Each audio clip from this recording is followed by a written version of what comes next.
नया सम किसके साथ, जब बैलेंस दिए हो मशीन का भी, प्रोविजन फॉर डेप्रिसिएशन का भी बैलेंस दिया हुआ है। बैलेंस का मतलब क्या होता है कि तब तक का पर्टिकुलर डेप्रिसिएशन लग चुका है, तब तक की मशीनरी जो भी आई हैं वो उसमें आ चुकी हैं। बैलेंस दिया हुआ है 1 अप्रैल 2019, इसका मतलब बुक कब क्लोज होती है, 31 मार्च। ये बैलेंस से ही पता चल जाता है आपको कि बुक्स कब क्लोज हो रही हैं। अगर वहाँ आपको बैलेंस दिया होता 1 जैन का, तो ऑब्वियसली 31 दिसंबर को बुक क्लोज हो रही थी, ठीक है। सो ये बैलेंसेस दिए हुए हैं। आपका डेप्रिसिएशन लग रहा है 10% स्ट्रेट लाइन मेथड से। एक मशीनरी जो बॉट की थी 1 जुलाई 2016 को 80,000 में, उसे सोल्ड कर दिया है 1 जनवरी 2020 में 37,000 में। मतलब इसका प्रॉफिट लॉस डेप्रिसिएशन देखना पड़ेगा, प्रोविजन फॉर डेप्रिसिएशन से वो डेप्रिसिएशन निकाल के डालना पड़ेगा, वो तो करते ही अपन। सेम डेट पे एक नई मशीनरी भी खरीद ली है 1 लाख की। चलो सबसे पहले इस मशीन का सारा कैलकुलेशन करते हैं वर्किंग नोट्स में। Working notes is very important as you know. चलो 1 जुलाई 16 को ये मशीन खरीदी थी 80,000 की।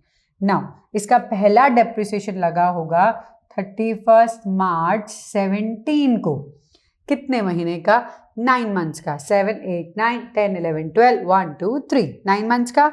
10% कितना होता है, 8,000 इंटू 9/12 3/4, ये हो गया आपका 6,000। तो यहाँ पे 6,000 लगा होगा पहला। फिर लगा होगा 31/3/18 में कितना, पूरे 8,000 डेप्रिसिएशन लगा होगा, माइनस करके लिख सकते हो बैलेंसेस। फिर लगा होगा 19 में, ये कब का बैलेंस है, 19 का, मतलब लास्ट डेप्रिसिएशन ये लगा होगा इस मशीन पे। जो हमारा 1419 का जो बैलेंस है वो है ये कितने, 16 + 6, दैट इज कितना, 16 + 6 22 इसमें से माइनस कर देंगे। 20 माइनस करो 80 में से, 60 हो गए, 60 - 2 हो गए, 58 हो गए। तो ये 58,000 की मशीन बची थी 1 अप्रैल 2019 को। हम सारी मशीन की बात नहीं कर रहे, हम उस मशीन की बात कर रहे हैं जो बिक रही है उसकी, ठीक है। बिक कब रही है, 1/1/20 को, मतलब 1/1/20 तक का भी तो डेप्रिसिएशन लगाना पड़ेगा, है ना। अप्रैल से दिसंबर कितने महीने हुए, अप्रैल मई जून जुलाई अगस्त सितंबर अक्टूबर नवंबर दिसंबर, यानी कि 9 मंथ्स। तो 9 मंथ्स का वापस 6,000, क्योंकि स्ट्रेट लाइन है, इसी पे लगेगा, कॉस्ट पे कोई डिमिनिशिंग तो है नहीं जो बैलेंस निकाल कर करें। तो ये आ गई हमारी 52,000 की। बिकी कितने में, 37 में। अगेन लॉस, सारे लॉसेज ही लॉसेज हैं, अभी तक प्रॉफिट का कुछ आया नहीं है ना, देखते हैं कभी आ जाए तो। 12 - 7 5 आ गया यहाँ पे, 4 - 3 1, 15,000 का हमें लॉस हो गया। ये ध्यान रखना है, ये provision for depreciation, total depreciation of all the machinery which we were having till that date, उन सबका डेप्रिसिएशन ये है। तो इसका ये 6 8 8 इसके अंदर था, बट ये नहीं, क्योंकि ये तो इस डेट के बाद लगा है 6,000, तो वो हमें डालना पड़ेगा। चलो कैसे करते हैं। ये नई मशीन भी हमने खरीदी है 1/1/20 पे, हमने एक मशीन खरीदी है 1 लाख की, और ईयर क्लोज होगा हमारा 31/3/20 पर, मतलब 3 महीने का डेप्रिसिएशन इसका भी लगेगा। पूरे साल का 10% 10,000, 3 मंथ्स का 1/4 कर दो, 2,500 रुपीज डेप्रिसिएशन ये भी लगेगा। ध्यान रखना है, नई वाली मशीन का, बची हुई मशीन का भी तो लगेगा। रिमेनिंग भूल जाते हो, रिमेनिंग मशीन्स। चलो रिमेनिंग कितनी है, कितनी थी मशीन, 3 लाख की। उस 3 लाख में से 80 तो आपने अलग कर दी, जिसको आप अलग देख रहे हो पूरा, बची कितनी, 2,20,000, उसका पूरा साल का डेप्रिसिएशन 22,000। तो ये 22 और ये 2,500 बाद में डेप्रिसिएशन लगेगा। देखते हैं पहले लिखना कैसे है। हाँ वर्किंग नोट तो समझ आ गया, कैलकुलेशन तो कर ली, दिखाएंगे कैसे, चलो देखते हैं। डेट, अपने अकाउंट तो बनाने ही हैं, मशीनरी अकाउंट, पर्टिकुलर्स, यहाँ पे इसको GF, rupee, date, particulars,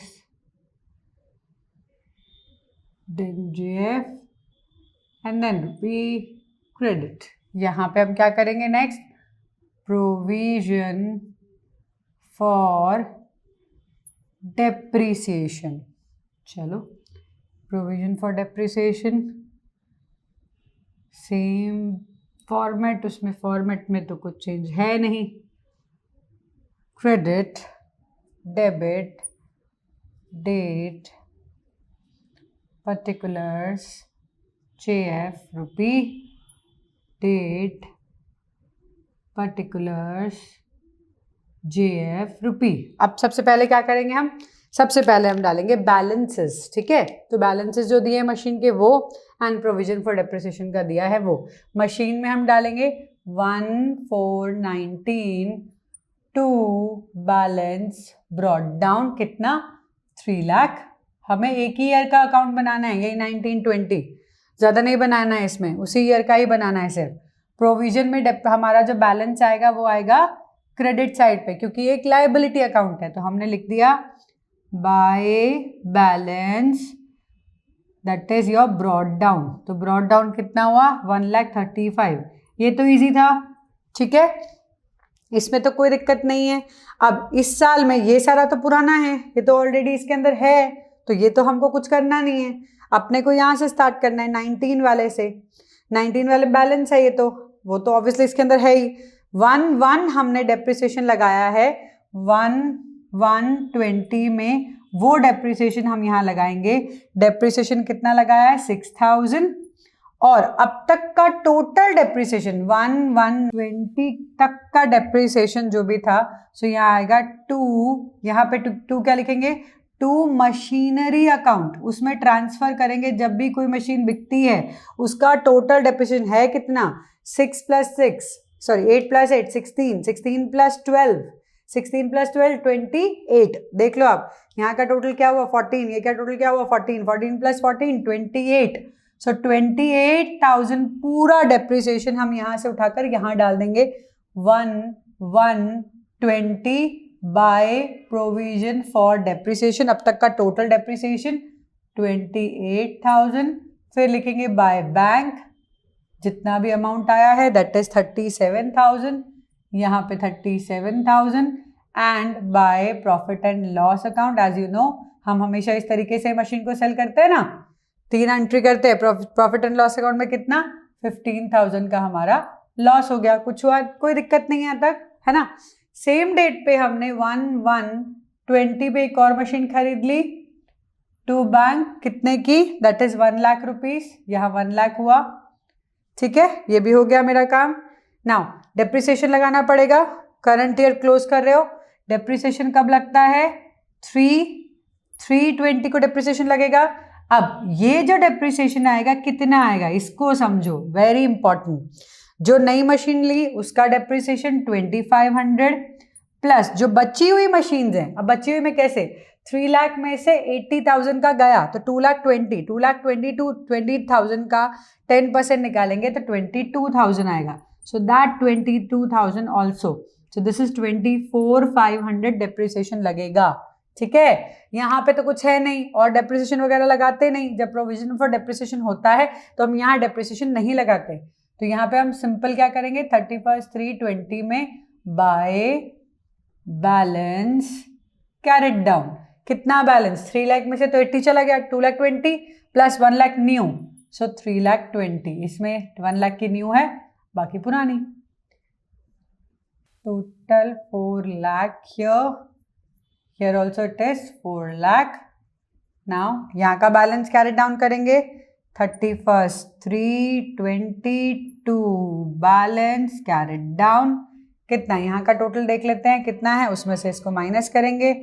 1,35,000 plus 6 1,41,000, 1,41,000 plus 24,500 1,41,000 plus 24,500 0,05561 and this is 28,000. तो 28,000 यहाँ पे 5, 15 minus 8 7, so यहाँ 5 minus 2 3, 1,37,500, 1,37,500 यहाँ पर हमारा बैलेंस बचा।